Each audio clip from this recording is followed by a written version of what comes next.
Home making एक art है और हम होम मेकर्स भी किसी आर्टिस्ट से कम नहीं। हम हर मुमकिन कोशिश करते हैं कि अपने घर को जितना ज़्यादा ऑर्गेनाइज रख सकें और जितना ज़्यादा इजी टू यूज़ बना सके उतना ज़्यादा हम इसे बनाएं। तो चलिए स्टार्ट करते हैं आज की इस वीडियो को। तो welcome back to my channel Mishi daily routine.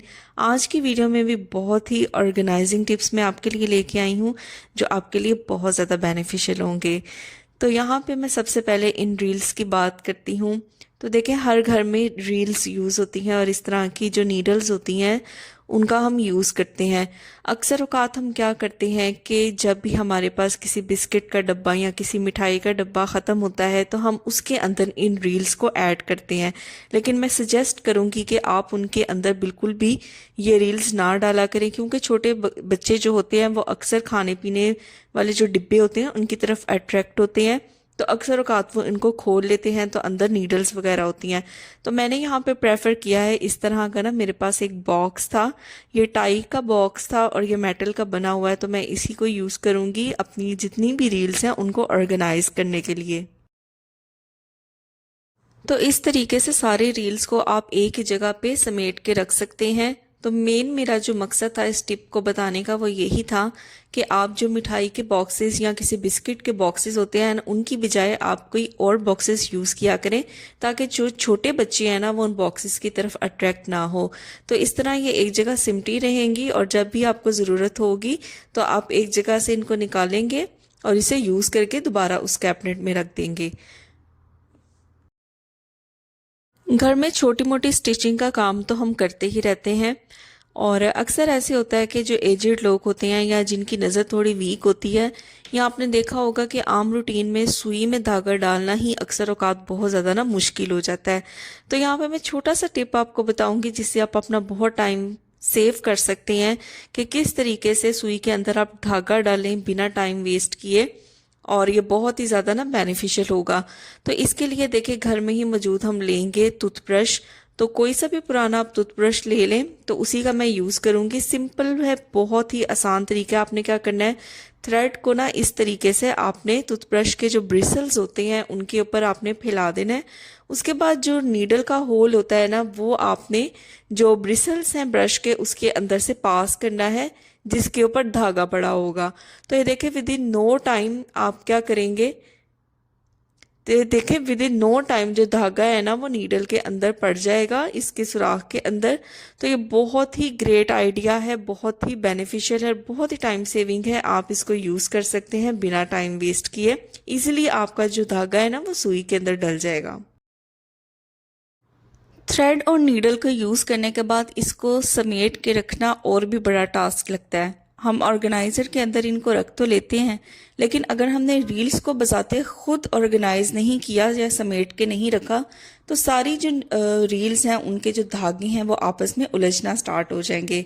तो यहाँ पे आपने क्या करना है, छुरी से जो रील के ऊपर थोड़ा सा कार्डबोर्ड होता है वहाँ पे आपने इस तरीके से ना कट लगा लेना है। अब कट लगाने के बाद आपने क्या करना है कि जो इसका ओपन एंड होता है रील का या धागे का, वो आपने इस कट के अंदर से गुजार देना है। तो ये बिल्कुल फिक्स हो जाएगा इसके अंदर। अच्छा, अगर तो कार्डबोर्ड थोड़ा लूज है ना तो आप नीडल्स को इसके अंदर एडजस्ट करके इस तरीके से रख सकते हैं, लेकिन यहाँ पे नीडल एडजस्ट नहीं हो रही थी। तो इसका जो दूसरा वे मैंने ढूंढा है वो यही है कि एंड से ना दोबारा इस कट के अंदर मैं थ्रेड को एडजस्ट करूं और नीडल को जस्ट इस तरह हम आम रूटीन में बाकी के थ्रेड के अंदर लपेट देते हैं, सेम उसी तरीके से इसके अंदर लपेट दिया जाए। तो ये देखिए, एक दफ़ा मैं फिर करके दिखा देती हूँ आपको। जो सुई में लेफ्ट ओवर धागा रह जाता है ना उसको भी आप इस कट के अंदर से गुजार दे और बाकी का धागा इस तरह नलकी के ऊपर लपेट के तो जो नीडल है ना वो इसके अंदर फिक्स कर दें। तो इस तरीके से अगर आप सारी रील्स के साथ करेंगे ना तो इनके जो धागे हैं ना वो बिल्कुल भी आपस में नहीं उलझेंगे। तो चलिए देखते हैं आज की वीडियो का नेक्स्ट स्टेप। मंथली ग्रॉसरी में हम ऐसे बहुत से पैक्ड प्रोडक्ट्स लेके आते हैं जिनको हम या तो फ्रिज में या फ्रीज़र में रख देते हैं, लेकिन हमें याद ही नहीं रहता कि इनकी एक्सपायरी जो है वो नियर है या हम इनको जल्दी यूज़ कर लें। तो यहाँ पे देखें, बहुत से ऐसे प्रोडक्ट्स होते हैं जैसे क्रीम्स हैं, चीज़ है, फ्रोज़न आइटम्स जितनी भी होती हैं, तो क्या होता है कि हम इनको फ्रिज या फ्रीज़र में रख देते हैं, लेकिन अक्सर औक़ात हम भूल जाते हैं कि इनकी एक्सपायरी जो है वो ख़त्म होने वाली है, तो उससे पहले हम इनको यूज़ कर लें। तो अगर उससे पहले हम इनको यूज़ नहीं करेंगे तो ऑटोमेटिकली हमें इन्हें फेंकना पड़ेगा, जिससे हमारा प्रोडक्ट तो वेस्ट होगा, हमारी मनी भी जो है वो वेस्ट होगी।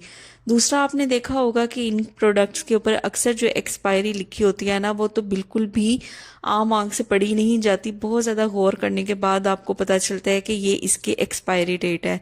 तो यहाँ पे छोटा सा टिप हम फॉलो करेंगे। तो मैंने ले लिया है रजिस्टर का एक पेज, और इसके ना मैं छोटे छोटे पीस, तो जितने पीसेस मुझे रिक्वायर्ड थे उतने मैंने यहाँ पे कर लिए हैं।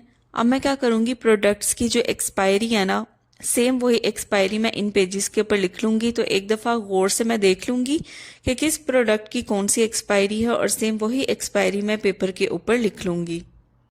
तो देखिए, इस तरीके से हमने खुद ही जब एक्सपायरी लिखी है, तो हम जितना फॉन्ट इसका रखना चाहते हैं, जितना साइज रखना चाहते हैं, हम उसके अकॉर्डिंग इसे लिख सकते हैं।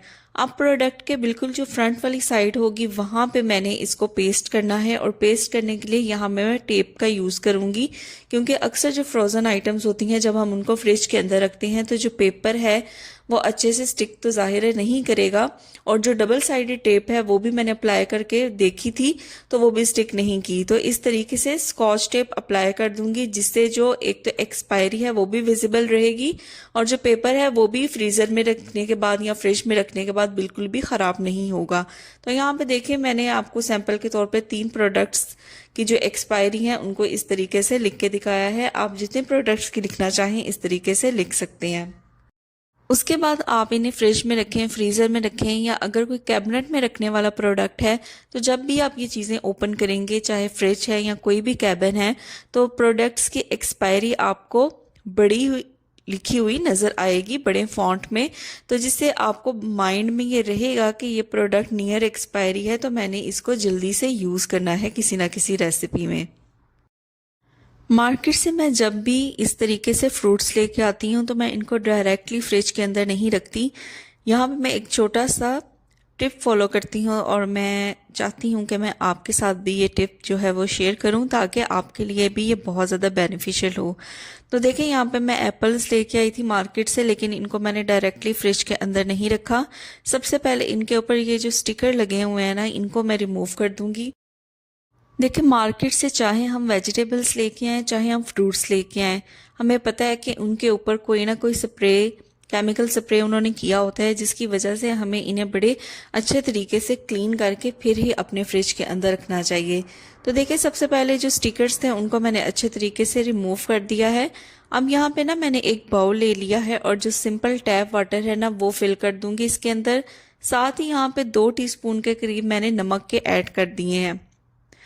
तो देखिए, आप जितना भी फ्रूट लेके आए ना, उनको इस तरीके से नमक वाले पानी के अंदर आप क्लीन करेंगे ना, तो एक तो इसका ये फायदा होगा कि इसके अंदर अगर कोई इंसेक्ट वगैरह है तो वो भी निकल के बाहर आ जाएगा, और दूसरा ये है कि इनकी जो शेल्फ लाइफ है ना, वो भी बढ़ जाती है।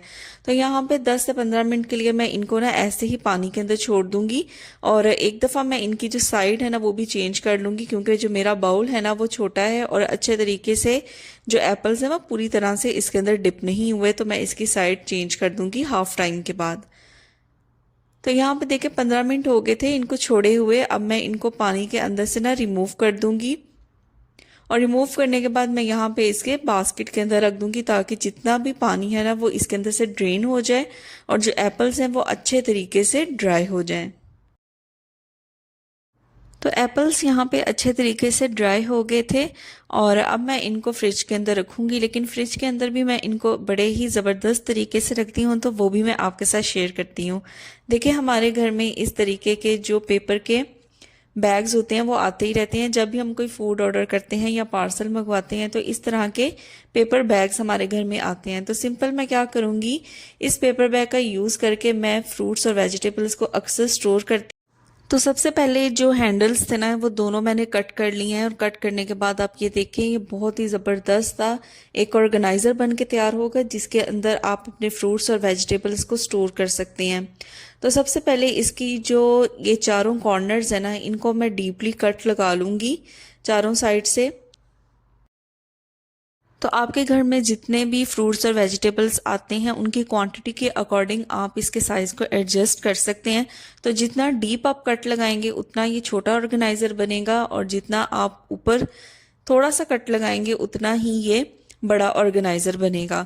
तो ये देखें, यहाँ पे मैंने चारों साइडों से कट लगा लिए हैं। अब अंदर की तरफ हमें ये जो फ्लैप्स हैं, ओपन फ्लैप्स हैं, इनको अंदर की तरफ हमें फोल्ड करना है। तो चारों साइडों से ना मैं इसे अंदर की तरफ फोल्ड कर लूँगी। तो यहाँ पे जो कट्स हैं ना वो थोड़े से मैंने डीप किए हैं, क्योंकि मुझे इतना बड़ा ऑर्गेनाइज़र रिक्वायर नहीं था। अगर आपके ऑर्गेनाइज़र के जो फ्लैप्स हैं ना वो अंदर की तरफ फिक्स ना हो तो आप यहाँ पे स्टेपलर या स्कॉच टेप का यूज़ कर सकते हैं, ताकि इसके जो ओपन फ्लैप्स हैं वो अंदर अच्छे तरीके से फिक्स हो जाएं। तो मैंने जो ये प्रिपेयर किया ना, इसके फ्लैप्स बगैर स्टेपलर के और स्कॉच टेप के ही अंदर अच्छे तरीके से फिक्स हो गए थे। अब जो एप्पल्स मैंने वॉश किए थे उनको मैं इस तरीके के पेपर बैग्स के अंदर या पेपर ऑर्गेनाइज़र के अंदर रख देती हूँ।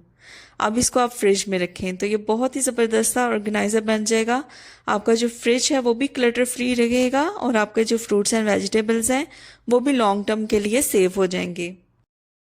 So this was all about today's videos, और मैं उम्मीद करती हूँ कि आपको पसंद आई होगी। पसंद आए तो लाइक ज़रूर करिएगा, और आपके साथ फिर हाजिर होंगी एक नई वीडियो के साथ, नए home making tips and tricks के साथ। Till then take care, bye bye.